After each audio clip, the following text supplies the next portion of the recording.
Hello दोस्तों, नमस्कार। आप सभी का हमारे यूट्यूब चैनल पर स्वागत है। तो अगर आप लोग क्लास 12 केमिस्ट्री के स्टूडेंट है और 2023 में बोर्ड परीक्षा देने वाले हैं तो हमारे यूट्यूब चैनल पर आप लोगों के लिए बहुत ज़्यादा इंपॉर्टेंट सीरीज चलाई जा रही है, जिसके अंतर्गत क्लास 12 अगर हम लोग केमिस्ट्री की बात करें तो जो आपकी पूरी बुक होती है उसमें से जो आपके सबसे ज़्यादा महत्वपूर्ण अति लघु उत्तरीय प्रश्न होते हैं उन सारे प्रश्नों को कराया जा रहा था, जिसके अंतर्गत अभी तक हम लोगों ने पार्ट नंबर 3 तक डिस्कस कर लिया था और जिसमें हम लोगों ने अभी तक 30 क्वेश्चन को डिस्कस कर लिया था।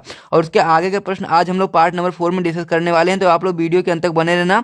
सभी चीज़ों को अच्छे तरीके से समझने के लिए जितने भी क्वेश्चन मैं आपको करा रहा हूँ सभी आपके बोर्ड परीक्षा में आए हुए प्रश्न हैं और कह सकते हैं 3 या 4 4 5 5 6 6 बार आपके बोर्ड परीक्षा में लगातार पूछे जा रहे हैं। तो उन्हीं प्रश्नों को इस सीरीज के अंतर्गत कराया जा रहा है। तो अगर आप लोग अपनी बोर्ड परीक्षा 2023 में 90% स्कोर करना चाहते हैं तो वीडियो के अंत तक बने रहना सभी चीज़ों को अच्छे तरीके से समझने के लिए, तभी आप लोग को सभी चीज़ें अच्छे तरीके से समझ में आएंगी। ठीक, तो वीडियो में आगे बढ़ने से पहले मैं आपको बताना चाहता हूँ कि अगर आप लोगों को फिजिक्स, केमिस्ट्री, बायोलॉजी के सभी चैप्टर्स के नोट्स, साथ ही में इस प्रकार का जो इंपॉर्टेंट क्वेश्चन आंसर होता है, इसे अगर आप लोग प्राप्त करना चाहते हैं तो डिस्क्रिप्शन में आपको मेरा व्हाट्सएप नंबर मिल जाएगा। आप लोग वहां से मुझसे कांटेक्ट कर सकते हैं। केवल 150 में आप लोगों को तीनों सब्जेक्ट के नोट्स मिल जाएंगे, साथ में जो भी इंपॉर्टेंट क्वेश्चन आंसर यूट्यूब पर कराया जाएगा वो भी आपको वहां पर पीडीएफ मिलता रहेगा। ठीक, और साथ ही में अगर आप लोग को एक सब्जेक्ट का चाहिए तो आपको 60 रुपीज़ में मिल जाएगा। ठीक, तो जिनको भी चाहिए डिस्क्रिप्शन में आपको मेरा व्हाट्सएप नंबर मिल जाएगा, आप लोग कॉन्टैक्ट कर लीजिएगा। बहुत ही मिनिमम कॉस्ट है जिसमें सारी चीज़ें आपको देखने को मिल जाएगी। तो चलिए दोस्तों, अब हम लोग वीडियो को शुरू करते हैं। तो हम लोग क्लास 12 केमिस्ट्री की बात करें तो जो आपकी पूरी बुक होती है उसमें से हम लोग महत्वपूर्ण अति लघु उत्तरीय प्रश्न के टॉपिक को स्टार्ट किए थे, जिसके अंतर्गत अभी तक हम लोगों ने पार्ट नंबर 3 डिस्कस कर लिया था और आज आपका पार्ट नंबर 4 होने वाला है, जिसमें हम लोग 30 से आगे के जो प्रश्न होते हैं उसको हम लोग आज की वीडियो में डिस्कस करेंगे। ठीक, तो जो आपकी पिछली वीडियो थी सीरीज के अंतर्गत उसमें जो आपका लास्ट एक क्वेश्चन था जिसका मैंने आपसे क्वेश्चन बताया था, जिसका आंसर आप लोगों को कमेंट करके बताना था, लेकिन किसी ने कमेंट करके नहीं बताया है। फिर भी मैं उसका आंसर आपको बता देता हूँ, जिनको भी चाहिए वो लोग नोट कर सकते हैं। तो चलिए हम लोग बात कर लेते हैं 30वें प्रश्न की ओर। जो आपका प्रश्न मैंने आपसे पूछा था पिछली वीडियो में, लेकिन किसी ने कमेंट नहीं किया था।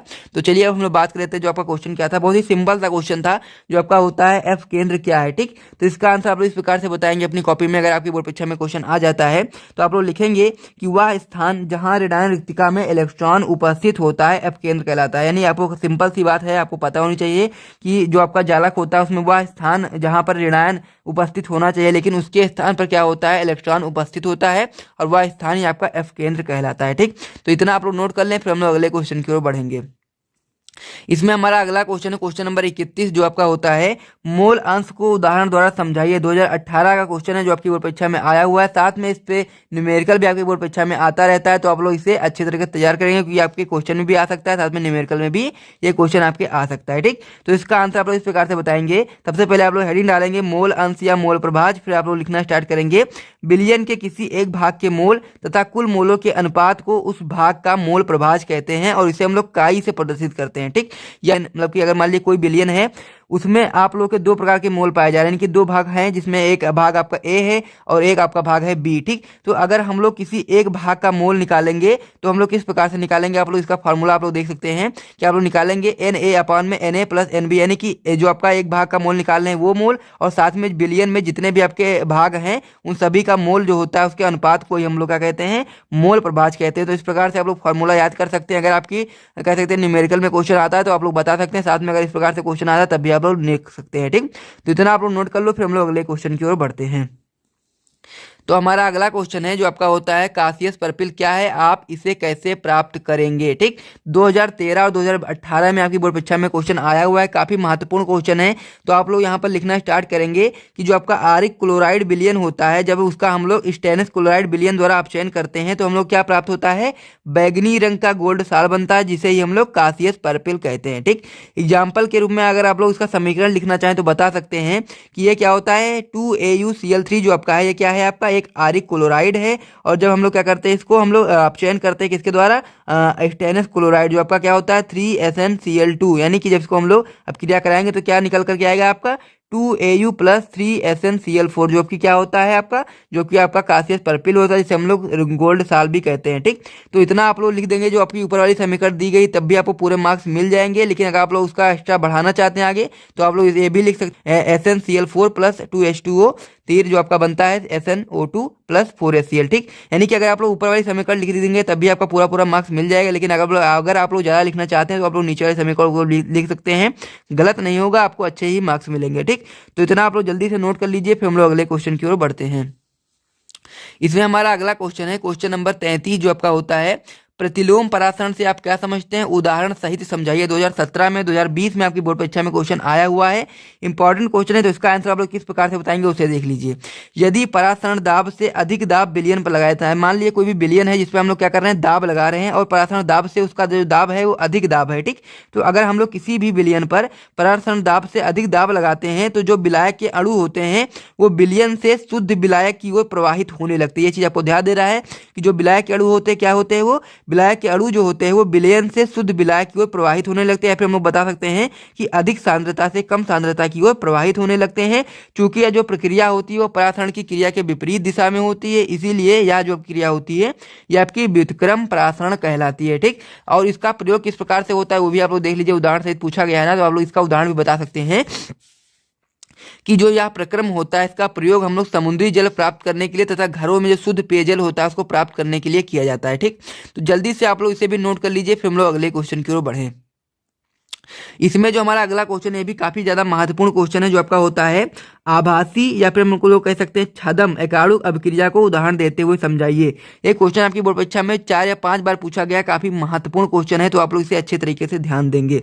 तो आप लोग लिखेंगे क्या, वह प्रथम कोटि की अभिक्रियाएं जिनकी आणविकता जो होती है वो 1 से अधिक होती है उसे ही हम लोग क्या कहते हैं, आभासी या फिर एकाणुक अभिक्रियाएं कहलाती हैं, ठीक।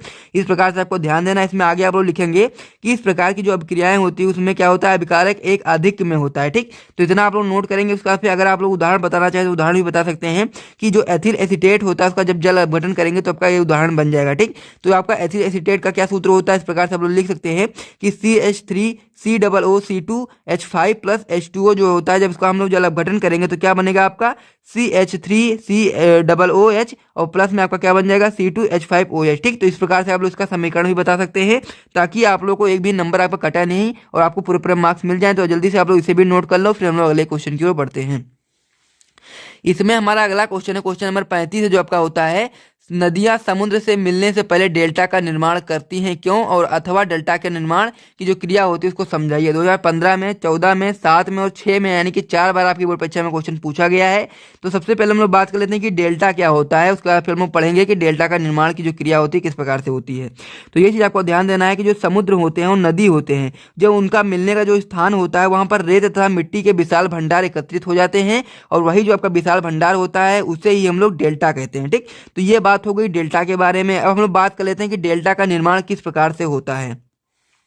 तो आप लोग देखिएगा कि नदी के जल में मिट्टी तथा रेत के कोलाइडी कण रहते हैं, यानी कि जो नदी का जल होता है उसमें क्या होता है, मिट्टी तथा रेत के कोलाइडी कण होते हैं जो ऋणावेशित होते हैं, ठीक। और जो समुद्र का जल होता है उसमें धनावेशित आयन पाए जाते हैं, जैसा कि Na+ हो गया, Mg2+ हो गया, Ca2+ हो गया, आयन इत्यादि होते हैं। और जब नदी का जो जल होता है वो समुद्र के जल के संपर्क में आता है तो जो नदी का जल होता है वो उसमें उपस्थित जो मिट्टी तथा रेत के कणों का जो ऋणावेश होता है वो समुद्री जल के धनावेशित आयनों के द्वारा नष्ट हो जाता है, और इस कारण ही इनका स्कंदन हो जाता है तथा डेल्टा का निर्माण हो जाता है। तो आप लोग समझ गए होंगे कि डेल्टा का निर्माण किस प्रकार से होता है। तो आप लोग जल्दी से इसे भी नोट कर लो, फिर हम लोग अगले क्वेश्चन की ओर बढ़ते हैं। तो इसमें हमारा अगला क्वेश्चन है, इस पेज को मैं हटा देता हूं पीछे से। आपका अगला क्वेश्चन है ग्राम अणुक उन्नयन स्थिरांक तथा ग्राम अणुक अवनमन स्थिरांक को परिभाषित कीजिए, ठीक। ये क्वेश्चन आपका अलग अलग तरीके से भी आ सकता है, यानी केवल इतना पूछ सकता है आपसे कि ग्राम अणुक उन्नयन स्थिरांक के बारे में बताइए, या फिर आपसे पूछ लेगा कि ग्राम अणुक अवनमन स्थिरांक के बारे में बताइए। तो आप लोगों को दोनों परिभाषाओं को अच्छे तरीके से ध्यान रखना है। अगर एक भी आ जाए तो आपको अच्छे तरीके से बता देना है। अगर आपको दोनों आते हैं तो, अगर दोनों भी आ जाते हैं बोर्ड परीक्षा में तो आप लोग दोनों भी बता पाएंगे, क्योंकि दोनों का सोल्यूशन मैं आपको बताने वाला हूँ, ठीक। तो इसका आंसर आप लोग इस प्रकार से लिखेंगे। सबसे पहले आप लोग हेडिंग डालेंगे ग्राम अणुक उन्नयन स्थिरांक के बारे में लिखना स्टार्ट करेंगे। आप लोग लिखेंगे किसी विलायक के 1000 ग्रामों में किसी आवासशील विलेय या फिर हम लोग कह सकते हैं कि वैद्युत अपघट्ट के 1 ग्राम अणु घोलने पर जो उसका क्वथनांक होता है, यानी कि जो विलायक होता है उसका जो क्वथनांक होता है उसमें जो उन्नयन होता है वही उस विलायक का ग्राम अणुक उन्नयन स्थिरांक कहलाता है। इसको हम लोग के या फिर केबी से प्रदर्शित करते हैं। तो इस प्रकार से हम लोग बता सकते हैं, बहुत ही सिंपल सा है कि जैसे मान लीजिए कोई भी विलायक है उसके जब हम लोग 1000 ग्रामों में किसी आवासशील विलेय को या फिर कह सकते हैं कि वैद्युत अपघट्ट के किसी कह सकते हैं कि 1 ग्राम अणु को घोलने पर जो विलायक होता है उसके जो क्वथनांक में उन्नयन होता है उसे ही हम लोग क्या कहते हैं, विलायक का ग्राम अणुक उन्नयन स्थिरांक कहते हैं, और इसको हम लोग के या फिर केबी से व्यक्त करते हैं। तो इतना आप लोग नोट करो, फिर हम लोग अगले जो आपकी परिभाषा उसकी ओर बढ़ते हैं। तो इसमें जो आपका दूसरा इसमें जो परिभाषा पूछा जा रहा था आपसे कि ग्राम अणुक अवनमन स्थिरांक के बारे में बताइए, तो ये भी उसका जस्ट अपोजिट होता है। आप लोग इस प्रकार से बता सकते हैं कि किसी आवासशील वैद्युत अपघट्य के 1 ग्राम अणु या फिर हम लोग कह सकते हैं मोल को जब हम लोग 1000 विलायक में घोलने पर क्या होता है, जो विलायक होता है उसके हिमांक में जो अवनमन हो जाता है उसे ही हम लोग क्या कहते हैं, ग्राम अणुक अवनमन स्थिरांक कहते हैं। तो ये भी आप लोग समझ गए होंगे, इसे भी आप लोग जल्दी से नोट कर लो, फिर हम लोग अगले क्वेश्चन की ओर बढ़ते हैं। ठीक, तो जो हमारा अगला क्वेश्चन है जो आपका होता है, निम्न अभिक्रिया के कोटि और वेग स्थिरांक की इकाई लिखिए। 2013 में, 16 में और 18 में क्वेश्चन आया हुआ है। अभिक्रिया आपके सामने दी गई है H2 + Cl2 जो आपका होता है 2HCl। ठीक, तो ये जो अभिक्रिया है ये आपका जो शून्य कोटि की जो अभिक्रिया होती है उसका उदाहरण है। तो इस प्रकार से आप लोग इसको याद रखेंगे कि इसमें जो आप कह सकते हैं कि जो अभिक्रिया की जो कोटि होती है वो शून्य होती है, और तथा जो आपकी शून्य कोटि की जो अभिक्रिया होती है उसका वेग स्थिरांक जो होता है वो आपका हो जाता है mole litre inverse second inverse. ठीक, तो इतना आप लोग याद रखेंगे और बाकी हम लोग अगले क्वेश्चन की ओर बढ़ते हैं। तो आप लोग इसे नोट कर लीजिए, अगले क्वेश्चन की ओर बढ़ते हैं। इसमें हमारा अगला क्वेश्चन पूछा जा रहा है, हैलोजनों के 2 ऑक्सी अम्लों के संरचना सूत्र लिखिए। ठीक, 2017 में 2016 में आपकी बोर्ड परीक्षा में आया हुआ है। तो आंसर आप लोग इस प्रकार से लिखेंगे कि हैलोजनों के 2 ऑक्सी अम्लों के जो संरचना सूत्र है वो निम्नवत है। पहला आप लोग डालेंगे क्या है, आप लोग लिखेंगे क्लोरीन अम्ल। ठीक, तो क्लोरीन अम्ल क्या है, आपका हाइड्रोजन के ऑक्सी अम्ल है। ठीक, तो इस प्रकार से आप लोग सबसे पहले क्लोरीन अम्ल के बारे में लिखेंगे, और एक चीज आपको जरूर पता होनी चाहिए तभी आप लोग उसकी संरचना को बना पाएंगे। ठीक, तो मैं आपको बता देता हूं कि जो क्लोरीन अम्ल होता है उसका जो कह सकते हैं कि संरचना सूत्र होता है, उसको आप लोग बनाने के लिए सबसे पहले आप लोग क्लोरीन का सूत्र पता होना चाहिए। क्लोरीन जो अम्ल होता है इसका सूत्र पता होना चाहिए।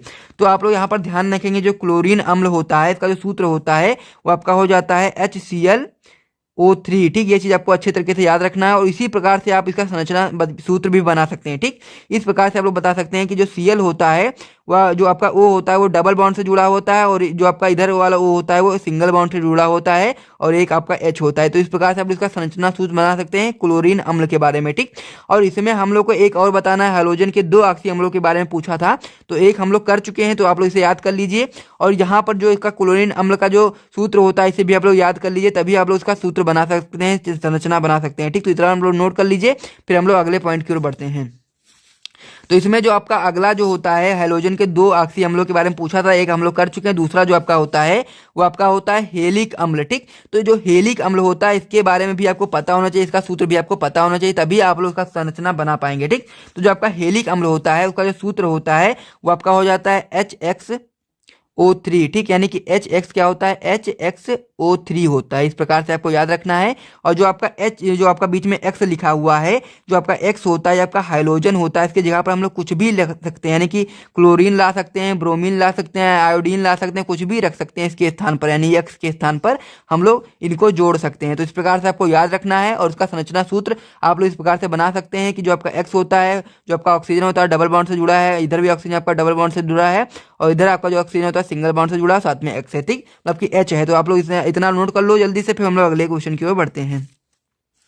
हमारा अगला क्वेश्चन है क्वेश्चन नंबर 39 है, जो आपका होता है सल्फर के किन्हीं 4 ऑक्सी अम्लों के नाम लिखिए। काफी महत्वपूर्ण क्वेश्चन है, इसे आप लोग को अच्छे तरीके से ध्यान रखना है कि जो आपके सल्फर के जो 3-4 जो आपके ऑक्सीकरण पूछे गए हैं उसका नाम आपको अच्छे तरीके से याद होना चाहिए। पहला इसमें बताया सकते हैं हम लोग कि H2SO4 जो आपका होता है सल्फ्यूरिक अम्ल, दूसरा आपका होता है H2H2O7 जो आपका होता है डाई सल्फ्यूरिक अम्ल, तीसरा इसमें आप लोग बता सकते हैं H2H2O3 जो आपका होता है थायोसल्फ्यूरिक अम्ल, और चौथा आपका इसमें होता है H2H2O6 जो आपका होता है डाइथोनिक अम्ल। ठीक, तो इस प्रकार से आप लोग इसे याद कर लेंगे, ताकि आप लोग के अगर बोर्ड परीक्षा में क्वेश्चन आता है तो आप लोग अच्छे तरीके से बता पाएंगे। तो इतना आप लोग नोट कर लो, फिर हम लोग अगले क्वेश्चन की ओर बढ़ते हैं। हमारा जो इस वीडियो का लास्ट क्वेश्चन होने वाला है, जो आपका होता है रासायनिक समीकरण देते हुए SO2 की विरंजक क्रिया का कारण बताइए। ठीक, 2012 में 2017 में आपकी बोर्ड परीक्षा में क्वेश्चन पूछा गया, तो आप लोग बता सकते हैं कि SO2 अपचयन के आधार पर विरंजक चूर्ण व्यक्त करती है। SO2 का जब हम लोग क्या कर रहे हैं, अब क्रिया कराएंगे 2H2O से, तो क्या बनेगा आपका H2SO4 यानी कि सल्फ्यूरिक अम्ल बनेगा। साथ ही में जो आपका H होता है क्या होता है, आपका नवजात हाइड्रोजन होता है। ठीक, तो जो आपका नवजात हाइड्रोजन जब होता है, इसको हम लोग जब रंगीन पदार्थ के साथ अभिक्रिया कराते हैं तो जो पदार्थ कैसा हो जाता है, आपका रंगहीन हो जाता है। रंगीन को जब हम लोग नवजात आपका हाइड्रोजन के साथ अभिक्रिया कराएंगे तो क्या हो जाएगा, आपको रंगहीन पदार्थ प्राप्त होगा। ठीक, तो इस प्रकार से आप लोग इसे भी नोट कर लीजिए। अगर आपको वीडियो अच्छा लगा है तो वीडियो को लाइक कर दीजिए, साथ में चैनल को भी सब्सक्राइब कर दीजिए। मिलते हैं नेक्स्ट वीडियो में, तब तक के लिए जय हिंद।